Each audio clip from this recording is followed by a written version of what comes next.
오늘 하나님께서 우리에게 주신 말씀은 이사야 60장 1절에서 9절까지의 말씀입니다.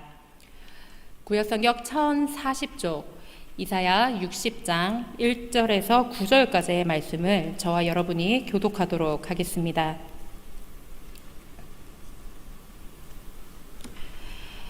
일어나라, 빛을 발하라. 이는 내 빛이 이르렀고 여호와의 영광이 내 위에 임하였음이니라. 보라, 어둠이 땅을 덮을 것이며 캄캄함이 만민을 가리려니와 오직 여호와께서 내 위에 임하실 것이며 그의 영광이 내 위에 나타나리니. 나라들은 내 빛으로, 왕들은 비치는 내 광명으로 나아오리라. 내 눈을 들어 사방을 보라. 우리가 다 모여 내게로 오느니라. 내 아들들은 먼 곳에서 오겠고 내 딸들은 안기어 올 것이라. 그때에 내가 보고 기쁜 빛을 내며 내 마음이 놀라고 또 화창하리니. 이는 바다의 부가 내게로 돌아오며 이방 나라들의 재물이 내게로 옴이라. 허다한 낙타 미디안과 에바의 어린 낙타가 내 가운데에 가득할 것이며 스바 사람들은 다 금과 유향을 가지고 와서 여호와의 찬송을 전파할 것이며 게달의 양무리는 다 내게로 모일 것이요 느바요의 수량은 내게 공급되고 내 제단에 올라 기꺼이 받음이 되리니 내가 내 영광의 집을 영화롭게 하리라. 저 구름같이 비둘기들이 그 보금자리로 날아가는 것 같이 날아오는 자들이 누구냐? 함께 읽겠습니다. 곧 섬들이 나를 앙망하고 다시스의 배들이 먼저 이르되 먼 곳에서 내 자손과 그들의 은금을 아울러 싣고 와서 내 하나님 여호와의 이름에 드리려 하며 이스라엘의 거룩한 이에게 드리려 하는 자들이라. 이는 내가 너를 영화롭게 하였음이라. 아멘. 네, 2023년도 1월입니다. 새해 복 많이 받으시고 우리 영주교회의 모든 성도님들께 하나님의 은혜와 빛이 함께 하시기를 간절히 소망합니다. 우리가 한 주 지났습니다. 하지만 좌우 옆에 계신 분들과 함께 새해 복 많이 받으시고 하나님의 은혜가 함께 하시길 간절히 바랍니다. 다 함께 잠시 인사하도록 하겠습니다.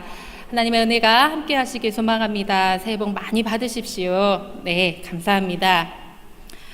네, 올 한 해 아마 모든 분들이 한두 가지의 결심을 하시고 또 한두 가지의 다짐을 하셨으리라 생각합니다.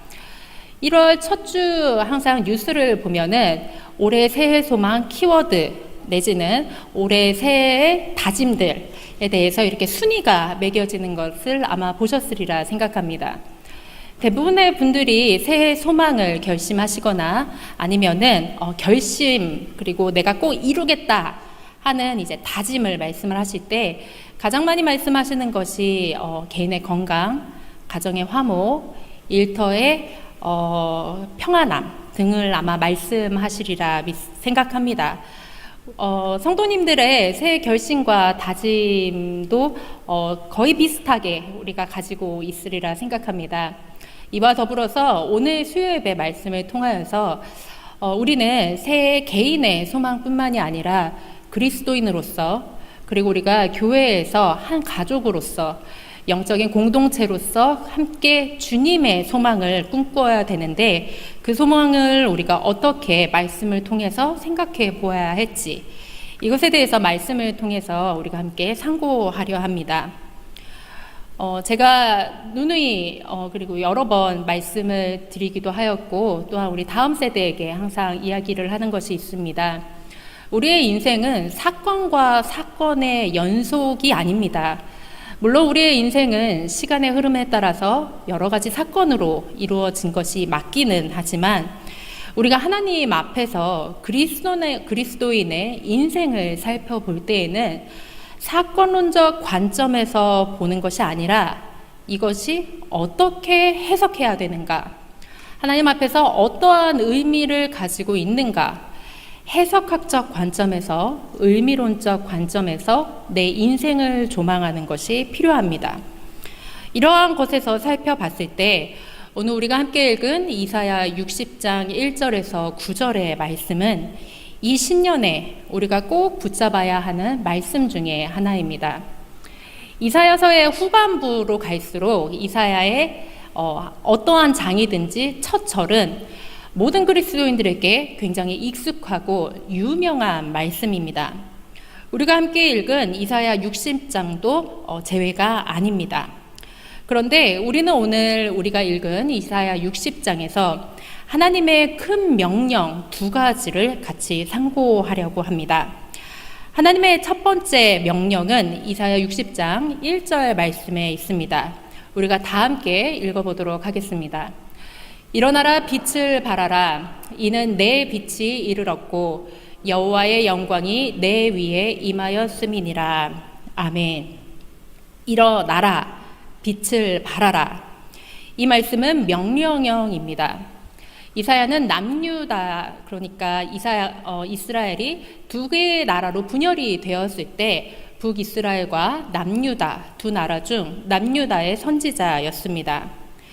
이사야가 이 말씀을 쓸 때에는 이스라엘은 포로 시대에 접어들게 되었고 이스라엘의 모든 위정자는 하나님 앞에서 타락한 자들이 많았으며 당시 이스라엘은 종교적으로 도덕적으로 굉장히 부패했던 시기였습니다. 그런데 이 이사야 선지자가 이 글을 쓸 무렵에 우리는 이 말씀이 도대체 누구를 향한 명령인가 이것을 생각해 보아야 합니다. 이 말씀 일어나라 빛을 발하라 이것은 시온을 향한 명령이었습니다. 시온은 예루살렘 성 그리고 예루살렘 성전을 의미를 하기도 하고 한편으로는 여호와의 백성 공동체를 의미하기도 합니다. 자, 그러면 일어나라 빛을 발하라 이것은 여호와의 백성 공동체 그 당시 이스라엘 사람들과 하나님을 믿고 따르는 모든 사람들에게 하시는 말씀입니다. 너 지금 일어나라. 너 지금 빛을 발하라. 이것이 하나님의 첫 번째 명령입니다. 하나님의 두 번째 명령은 4절에 있습니다. 이사야 60장 4절 말씀을 우리가 함께 읽어보도록 하겠습니다. 내 눈을 들어 사방을 보라. 무리가 다 보여 내게로 오느니라. 내 아들들은 먼 곳에서 오겠고 내 딸들은 안기어 올 것이라. 아멘. 하나님께서는 내 눈을 들어 너의 사방을 보라라고 말씀을 하십니다. 이사야 60장에는 이렇게 두 가지 하나님의 명령이 있습니다. 첫 번째, 일어나라 빛을 발하라. 두 번째, 눈을 들어 사방을 보라입니다. 이 두 가지 명령을 우리가 함께 큰 목소리로 읽어보도록 하겠습니다. 첫 번째 명령입니다. 시작. 일어나라 빛을 발하라. 두 번째입니다. 시작. 눈을 들어 사방을 보라. 우리가 이 글을 읽을 때랑 그리고 우리가 이것을 내 목소리로 말할 때 뭔가 희망에 차고 기대감이 아래에서부터 위로 확 오르고 그리고 하나님께서 정말로 이것을 나에게 말씀을 하시는구나 라는 확신이 드시지 않습니까? 하나님께서는 왜 도대체 이러한 명령을 우리에게 하셨을까요? 하나님이 주의 백성 우리에게 지금 너의 자리에서 털고 일어나 너희의 빛을 발하라 왜 말씀을 하셨을까요? 구약에는 많은 선지자들이 있었습니다. 우리들이 잘 아시다시피 구약 성경 39권 중에서 후반부의 모든 성경책은 크고 작은 권이 있지만 대부분이 선지자들이 하나님의 음성을 듣고 그 음성을 쓰고 대언했던 것들입니다. 구약의 많은 선지자들이 다양한 메시지들을 하나님께 받아서 선포했는데 이사야 선지자만의 특징이 있습니다. 이사야 선지자는 다른 선지자들과는 조금 다르게 빛이라는 개념을 사용하여서 하나님의 메시지를 담아 이스라엘 백성들에게 선포하였습니다. 빛은 과연 무엇을 가리킬까요? 이 빛을 아는 것이 사실 성경 창세기부터 계시록 하나의 흐름을 보았을 때 굉장히 중요합니다. 성경에서 나오는 빛은 창세기부터 시작이 됩니다. 성경의 첫 번째 메시지, 하나님이 세상을 향해 하신 첫 번째 명령을 다들 기억을 하십니까? 하나님의 첫 번째 명령은 창세기 1장 3절에 기록이 되어 있습니다. 하나님이 이르시되 빛이 있으라 하시니 빛이 있었고. 하나님의 첫 번째 명령은 빛과 존재하라입니다. 있으라라는 명령입니다. 다시 말하자면은 빛, 너 그 자리에 있어라 라는 것이 이 세상을 창조하셨을 때의 첫 번째 말씀입니다. 그런데 이사야 60장 1절 말씀을 우리가 다시 한번 보면은 일어나라 빛을 발하라 이는 내 빛이 이르렀고 여호와의 영광이 내 위에 임하였음이니라 라고 말씀을 하십니다. 창세기 1장 3절과 이사야 60장 1절 말씀은 사실 보면은 동일한 의미, 동의 반복입니다. 이 말씀을 통해서 우리는 알 수 있습니다. 빛은 과연 무엇일까요? 빛은 여호와의 영광입니다. 하나님이 세상에 첫 번째로 있으라 하신 이 빛은 우리에게 비치는 여호와의 영광과 동일한 의미입니다. 이 빛은 성경 전체를 통하여서 생명의 원천으로도 묘사가 되었고, 그리고 하나님이 인간에게 허락하신 구원과 행복으로도 묘사가 되었습니다. 전도서 11장 7절 말씀을 보면은 빛은 실로 아름다운 것이라 눈으로 해를 보는 것이 즐거운 일이로다 라고 기록이 되어 있습니다. 시편 97편 11절을 보면은 의인을 위하여 빛을 뿌리고 마음이 정직한 자를 위하여 기쁨을 뿌리시는 도다 라고 말씀을 하십니다. 이렇게 구약에 묘사한 빛은 신약 시대로 가면은, 신약 성경으로 가면은 이 빛이 바로 예수 그리스도가 되십니다. 사복음서를 보면은 마태, 마가, 누가, 요한복음에는 동일하게 빛이 이르렀으나 어둠이 이를 깨닫지 못했다라고 기록이 되어 있습니다. 요한복음 1장 5절 말씀에 빛이 어둠에 비치되 어둠이 깨닫지 못하더라라고 말씀하십니다. 이때 말하는 어둠은 세상을 묘사합니다. 빛이 와서 어둠을 밝히는데도 세상은 알아보지 못했습니다. 예수님이 이 땅에 오셨는데 이 세상이 예수님을 알아보지 못했습니다. 그 빛이 이사야의 예언처럼 이 세상에 쪼이고 이 세상을 비추어서 어두움에 있던 우리에게 임한 것입니다. 그러면 우리는 단순하게 빛을 받는 존재가 되는 것입니다. 마태복음 5장부터 7장까지는 산상수훈이라고 하시는 예수님의 산 위에서 말씀하신, 설교하신 말씀이 기록이 되어 있습니다.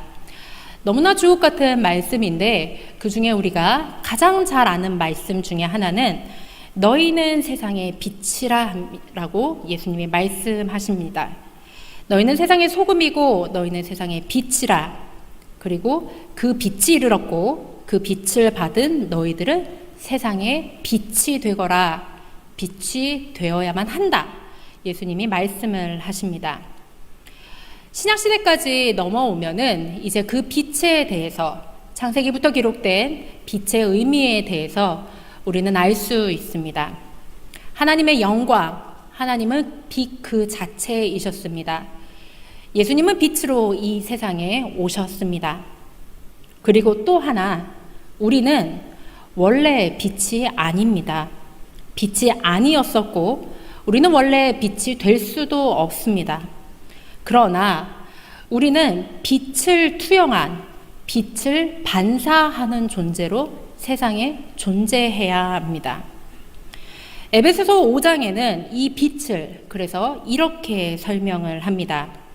에베소서 5장 8절에서 14절까지의 말씀을 우리가 한 절씩 교독하도록 하겠습니다. 너희가 전에는 어둠이더니 이제는 주 안에서 빛이라. 빛의 자녀들처럼 행하라. 빛의 열매는 모든 착함과 의로움과 진실함에 있느니라. 주를 기쁘시게 할 것이 무엇인가 시험하여 보라.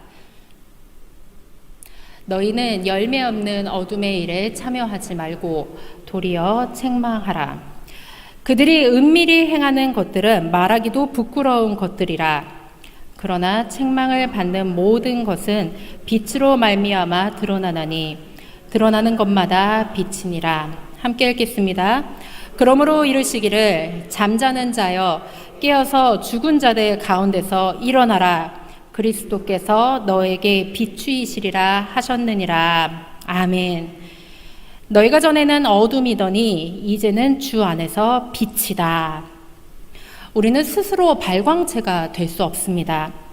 단지 주 안에 있을 때 우리는 빛이 됩니다. 그렇다면 우리는 주 안에서 무엇으로 하루하루를 살아야 할까요? 빛으로 걷고 빛을 발하는, 빛을 반사하는 존재로 살아야 합니다. 즉, 주 안에서 빛의 자녀들처럼 행해야 된다는 말씀입니다. 그렇다면 일어나라 빛을 발하라, 구약성서 이사야에 담긴 이 말씀은 실제적으로 그리고 구체적으로 신약에서는 어떻게 행동하라 묘사하는지 사도 바울의 글들을 통하여서 우리가 알아보도록 하겠습니다. 에베소서 5장 13절에서 14절까지의 말씀입니다. 그러나 책망을 받는 모든 것은 빛으로 말미암아 드러나나니 드러나는 것마다 빛이니라. 그러므로 이르시기를 잠자는 자여 깨어서 죽은 자들 가운데서 일어나라. 그리스도께서 너에게 비추이시리라 하셨느니라. 시온이여 깨어나라. 너희 잠자는 자들이여 깨어나라. 14절에 보니 잠자는 자여 깨어서 죽은 자들 가운데서 일어나라. 그리스도께서 너에게 비추이신다라고 하셨습니다. 빛을 발하는 것이 어떤 삶을 명령하시는 건지 재차 확인을 하십니다. 에베소서 5장 8절에서 9절까지의 말씀, 너희가 전에는 어둠이었는데 이제는 주 안에서 빛이라. 너 빛의 자녀들처럼 행하라. 그리고 빛의 열매는 모든 착함과 의로움과 진실함에 있다라고 말씀을 하십니다. 너희가 전에는 어둠이었는데 이제 너희 그리스도로 거듭났으니 빛을 반사하는 자로 살아라. 빛의 열매는 착함과 의로움과 진실함에 있다. 진실함은 참된 것을 의미합니다. 이것은 거짓의 반대말이 아니라 마지막에 한 개만 남는 것이 진실함입니다. 이것이 신약 성경에서 말하는 빛된 생활이 무엇인가에 대한 말씀입니다. 요한일서 1장 5절에는 다음과 같은 말씀이 있습니다. 우리가 그에게서 듣고 너희에게 전하는 소식은 이것이니 곧 하나님은 빛이시라. 그에게는 어둠이 조금도 없으시다는 것이니라. 이것이 창세기부터 신약 성경에 이르기까지 하나님께서 세상을 처음에 빛으로 창조를 하셨고 인간인 우리에게 빛을 비추라 라고 하신 하나님의 뜻과 우리의 실천 과제입니다. 이사야 60장 1절에 보면은 일어나라 빛을 발하라 깨어나라 빛을 발하라는 것은 이 세상의 어두움을 흩어라입니다. 이 빛이 세상에 이르렀다라고 이사야 60장에 말씀을 하십니다. 그런데 이 이르렀다라는 성경의 이 히브리 말 중에 하나는 어디서 유래되었냐면 사무엘상 14장에 요나단이 몸이 피로할 때 지팡이 끝을 대어 꿀을 찍어 먹었을 때 사용했던 말과 같습니다. 이 요나단이 지팡이 끝에 꿀을 찍어서 먹으니까 눈이 밝아집니다. 이때 눈이 밝음이 임하였다라고 히브리 원어에는 쓰여져 있습니다. 실제 우리가 아시다시피 사람들이 저녁 무렵이 되면은 낮 동안에는 약간 졸립고 그리고 몽롱하다가도 저녁에 환기를 하거나 아니면은 장소를 바꾸면 각성이 되어서 정신이 드는 경우를 종종 우리가 경험을 하게 됩니다. 이러할 때 이것이 우리가 눈에 보이지 않던 것이 보이고 내가 느끼지 못하는 것을 다시 느끼는 것, 이것이 이르렀다, 나의 정신이 이르렀다, 각성을 했다라고 성경에 많이 쓰여져 있습니다. 우리가 성령을 받고 예수 그리스도를 깨닫게 되면은 이 모든 세상의 이해와 기준이 밝아집니다. 무엇이 참이고 무엇이 거짓인지 다 하나님이 지혜를 주셔서 분별케 됩니다. 우리는 우리에게 임하는 빛된 예수를 통하여 내가 그 안에 머물렀을 때 빛된 존재였구나, 이것을 깨닫게 됩니다. 실질적으로 성령님을 모시고 하나님께 집중해서 하나님을 섬기는 사람들의 얼굴의 빛과 언어의 습관은 다릅니다, 여러분. 이걸 우리가 무엇이라고 얘기할까요? 우리가 드라마나 매체를 통하여서 어떠한 나에게 매력적인 사람이 다가왔을 때 저 사람 뒤에 빛이 비치네요 라고 표현을 하는 경우를 많이 보게 됩니다. 이것이 저 사람에게 비추는 빛, 후광이라고도 이야기를 합니다. 교회 다니는 사람들, 소위 말하는 크리스찬들과 세상 사람들이 구별이 안 되는 경우가 있습니다. 그런데 성경에 의하면은 빛을 반사하는 자들은 다른 어둠에 속한 자들과는 본질적으로 차이가 있다라는 것을 기록하는 것을 우리가 너무나 잘 알고 있습니다. 실질적으로 하나님의 빛을 반사하는 사람들은 눈이 맑고 눈빛이 깊고 한마디 한마디 말을 할 때 분명한 차이가 있습니다. 이게 진짜 빛된 존재로서의 그리스도를 모시고 사는, 빛을 받고 빛을 바라는 존재의 삶입니다. 여러분, 우리가 마스크에 가려져 있어서 나의 표정을 남에게 읽힐 수도 없고, 그리고 읽히기도 어려운 시대이지만 여러분, 조금 있으면 마스크 벗습니다. 벗는다고 합니다, 보이면. 그렇기 때문에 우리가 크리스찬으로서 내가 빛을 발하기 위해서는 표정부터 바꾸고 말의 언어부터 바꾸고 나의 눈빛부터 깊어지는 올해의 그리스도인이 되기를 원합니다. 일어나라, 빛을 발하라. 이사야 선지자가 새로운 날을 소망하면서 예루살렘 시온에 명령을 하고 있습니다. 이것은 그런데 여러분, 단순히 개인에게 머무는 개인적 차원의 하나님의 명령이 아닙니다. 왜냐하면은 4절에 우리가 아시다시피 하나님께서는 두 번째 명령을 하실 때 너의 눈을 들어 사방을 보라 라고 말씀을 하십니다.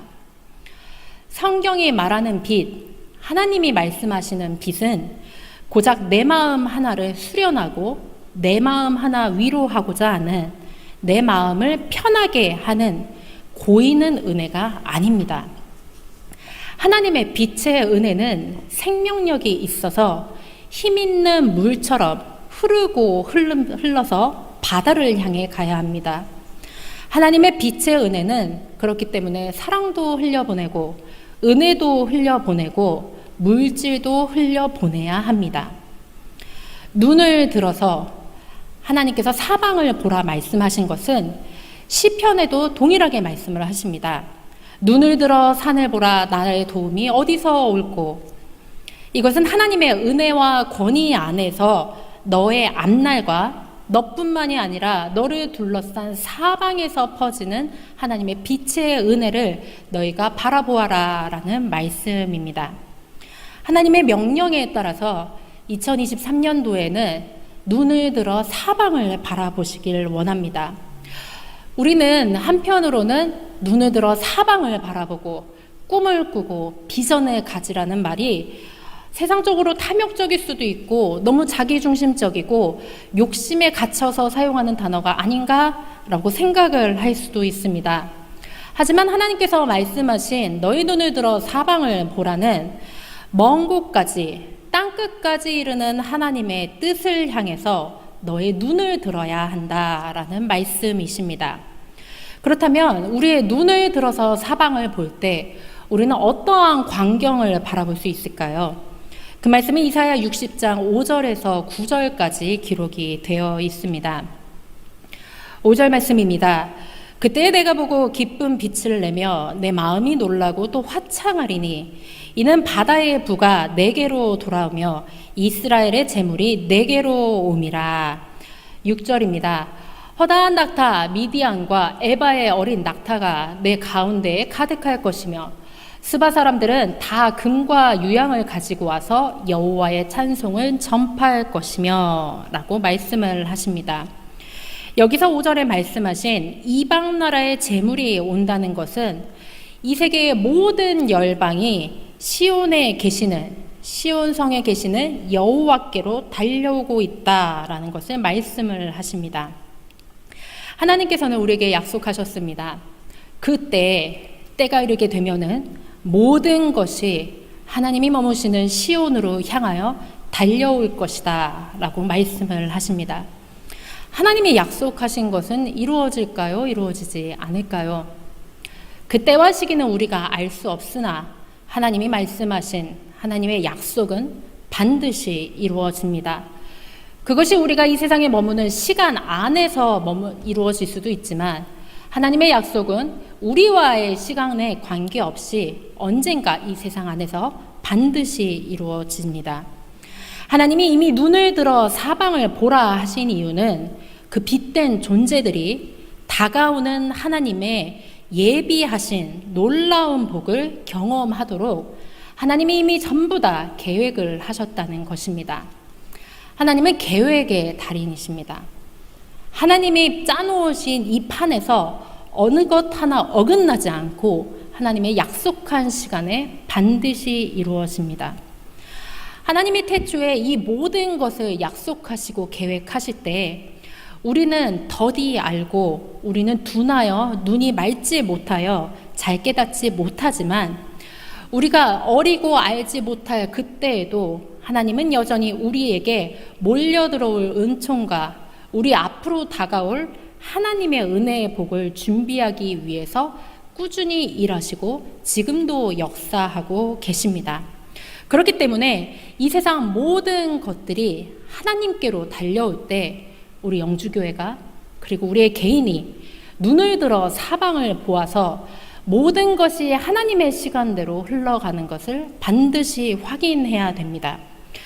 우리 영주교회의 성도들에게 임하는 이 복된 빛나는 축복이 나에게, 우리 영주교회에게 몰려오고 있음을 우리는 반드시 확인해야 됩니다. 압니다. 이 세상의 모든 것들이 지금 암흑 속에 있는 것 같고 세계의 경제와 정치와 모든 것들이 하나님의 뜻과는 어긋나게 달려가는 것 같지만 보기에 그렇다 하여서 우리가 영안을 열어서 하나님의 시간과 하나님의 영의 눈으로 볼 때 세상이 그와 같지 않다는 것을 반드시 깨달아야 합니다. 이러한 영적인 진동을 우리가 올해 초기부터 느껴야 합니다. 우리가 세상에서 홍수가 나거나 아니면 가뭄이 나거나 지진이 날 때 말 못하는 미물들도 동물들도 땅이 흔들리거나 갈라지거나 폭풍이 몰려오기 전에 그 미세한 감각으로 이 모든 것을 느끼고 이 모든 것을 사인을 주는 것으로 알게 합니다. 지진이 나기 전에, 홍수가 나기 전에도 이 미물들은 다 알고 느낍니다. 여러분, 미물들도 세상의 움직임을 다 아는데 우리는 마음에 굳은 살이 박히고 우리의 마음판이 더 이상 하나님의 영적인 말씀이 새겨질 수 없어서 둔해진다면 하나님이 지금 이 세상을 하나님의 시간으로 움직이는 것을 우리가 알지 못할 수도 있다는 것에 위기감을 느껴야 됩니다. 하나님의 마지막 시간에 몰려오는 하나님의 영적인 축복과 하나님의 사인을 우리가 영적으로 느낄 수 있도록 내 영안을 열어달라. 그래야 해서 일어나 빛을 발하고 내 눈을 열어 사방을 바라보게 해달라. 하나님께 간절히 구해야 합니다. 이것이 하나님께서 말씀하신 이사야 60장을 통해 우리에게 명령하시는 말씀입니다. 이렇게 이사야는 두 가지 약속을 우리에게 하십니다. 일어나 빛을 발하고 너희의 눈을 들어 사방을 볼 때 너희가 하나님의 때에 맞는 은혜의 축복의 빛을 너희 삶 속에서 너희 공동체와 이 세상에서 구현해낼 수 있을 것이다 라고 말씀을 하십니다. 그렇기 때문에 우리는 매일에 주어진 삶의 현장에 하나님의 선교의 현장이 될 수도 있고 하나님의 전도의 현장이 될 수도 있고 하나님의 사역을 시작할 적당한 때가 내 삶에 이루어질 수 있음을 믿을 수 있습니다. 조던 피터슨이라는 교수님이 한 분이 계십니다. 그분은 미국과 캐나다에서 강의를 하시는 분이신데, 그분이 최근에 12가지 인생의 법칙이라는 책을 쓰셨는데, 그 책에는 이러한 말씀이 기록이 되어 있습니다. 우리가 허리를 세우고 가슴을 펴야 하는 이유가 있다. 우리는 몸뚱이로만 이루어진 존재가 아니라 정신적 존재이다. 몸을 똑바로 하라는 말에는 정신 역시 똑바로 하라는 요구가 들어있다. 똑바로 선다는 것은 존재의 부담을 자진해서 받아들인다는 뜻이다. 우리가 삶의 요구에 자발적으로 응답하면 우리의 신체 신경계가 완전히 다른 식으로 반응한다. 어깨를 펴고 똑바로 선다는 것은 두 눈을 크게 뜨고 삶의 엄중한 책임을 다하겠다는 의미다. 우리는 올해 당당하게 어깨를 펴고 똑바로 서서 여호와의 빛을 세상에 반사시키는 존재가 되길 원합니다. 나는 빛이 아닙니다. 그러나 하나님께서 명령하셨기 때문에 나는 그 빛을 반사시켜서 하나님의 빛을 세상에 전하는 통로가 될 수 있습니다. 여러분의 삶이, 우리 영주교회가 하나님의 빛을 반사시키는, 그리고 우리가 각각 하나님의 발광체가 되어서 여호와의 빛과 여호와의 은혜가 이 세상에 가득할 때까지 하나님이 주신 사명을 잘 감당할 수 있는 우리가 되길 원합니다. 성경 창세기부터 계시록까지 말씀하시는 일어나 빛을 발하고 너의 눈을 들어 사방을 바라보라는 것은 어깨를 펴고 똑바로 서서 성경이 말씀하신 방주를 지어 홍수로부터 세상 사람들을 지키고 폭력으로부터 고통받는 사람들을 이끌고 사막을 건너겠다는 의미입니다. 내가 똑바로 서서 여호와의 빛을 세상에 반사시키겠다는 것은 내가 머물고 있던 안락하고 편안한 집을 떠나겠다는 의미고, 성경에서 말씀하신 과부와 어린아이를 무시하는 사람들에게 하나님의 예언을 전하겠다는 의미입니다. 어깨를 펴고 똑바로 서서 하나님의 빛을 반사시킨다는 것은 옳은 것과 편한 것이 충돌하는 지점에서 내가 십자가를 짊어지겠다는 뜻이기도 합니다. 폭압적이고 엄격해서 죽은 것과 다름없는 질서를 원래의 출발점인 하나님의 혼돈으로 되돌리겠다는 뜻이며, 그 결과로 닥치는 불확실함을 견뎌냄으로써 궁극적으로는 더 의미 있고 더 생산적이고 하나님의 질서에 내가 동의를 해서 만들겠다는 의미입니다. 그렇기 때문에 우리는 영적인 자세뿐만이 아니라 내 육적인 자세도 반듯하게 펴서 바로 잡아 나의 모든 것을 통하여 하나님의 빛을 반사시키겠다라고 결심해야 됩니다. 구부정하고 웅크린 나의 영육의 자세는 우리 오늘부로 버리길 원합니다. 어깨를 쭉 펴고 정면을 바라보면서 세상을 향해 내가 삶의 짐을 짊어지고 있다 하더라도 묵묵히 지면서 걸어나가길 원합니다. 그래서 올해 삶에서 피할 수 없는 무거운 짐을 기꺼이 짊어지면서도 그 속에서 하나님의 빛의 기쁨을 함께 찾을 수 있는 우리 모두가 되기를 간절히 소망합니다.